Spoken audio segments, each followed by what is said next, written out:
Hi and welcome to another Watch Geek video.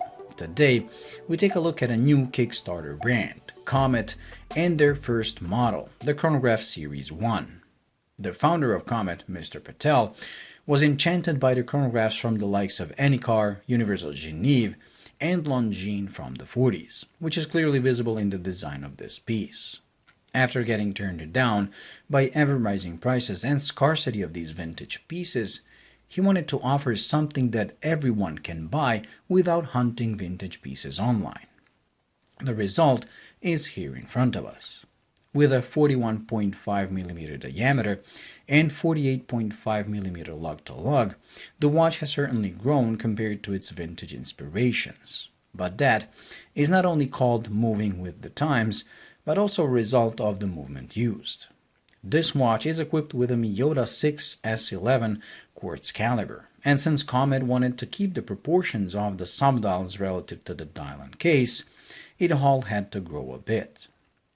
The watch is certainly not too big, but if you placed it next to the vintage pieces it is inspired by, the difference would be quite noticeable. The shape of the case is rather simple, with brushing all over with only the bezel having a polished finish. The crown and pushers are large and easy to use. Although the pushers do have a very mechanical snap to them, the chronograph doesn't have the instant reset like we're used to seeing on chronographs using Seiko Mecaquartz movement. That is a bit of a shame, but it was a necessity to get this layout of the subdials. On the plus side, this movement allows you to correct the position of the chrono hand by pulling the crown to the second click and pushing the upper button, if it ever gets misaligned. The dial, as I said earlier, is very busy and comes in many variants. I went with this colorful one, turning the details to 11. The busyness comes from the fact that this thing not only has a tachymeter, but also a telemeter. Even the tachymeter is much more elaborate than we're used to seeing, as it can calculate speeds down to 20 miles or kilometers per hour, rather than the usual 60, as it allows you full 3 minutes of speed reading rather than the usual 1. So with each passing minute, you just move down one level to continue reading the speed. Tachymeters are something we see on almost all chronographs today. But like I said, this also comes with a telemeter, something that we rarely see today, although theoretically it is a more useful feature. Originally used by artillery gunners to determine the distance of the enemy, today it can be used to determine the distance of a thunderstorm. Telemeters are scaled to the speed of sound, so to read how far a storm is, you simply start the chronograph when you see a lightning flash, and stop it when you hear the thunder. Then you read the distance in kilometers off the scale.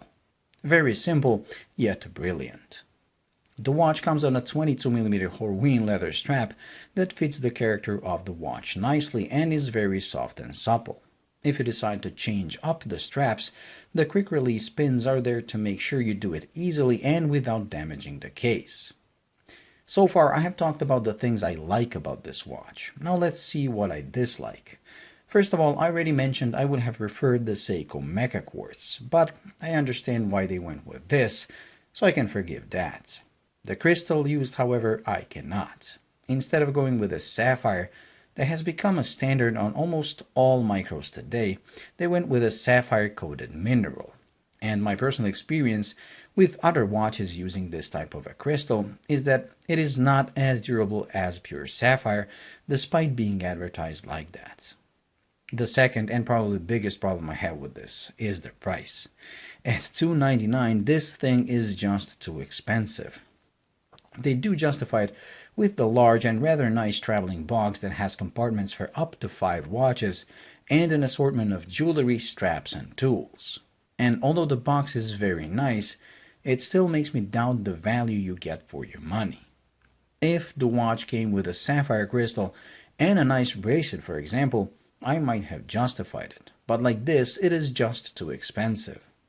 Naturally, for early Kickstarter backers, the prices will be lower, but I honestly think Comet should revise the pricing and some of the materials used, especially since they plan on making quite a few lineups of these. Maybe they should drop the big box and offer the watch only for $199 like they do for their early backers, as that changes the value proposition quite a bit. Well, that completes this week's video, so thank you for watching. I hope you enjoyed and found it useful. If you did, please like and subscribe, and until the next video,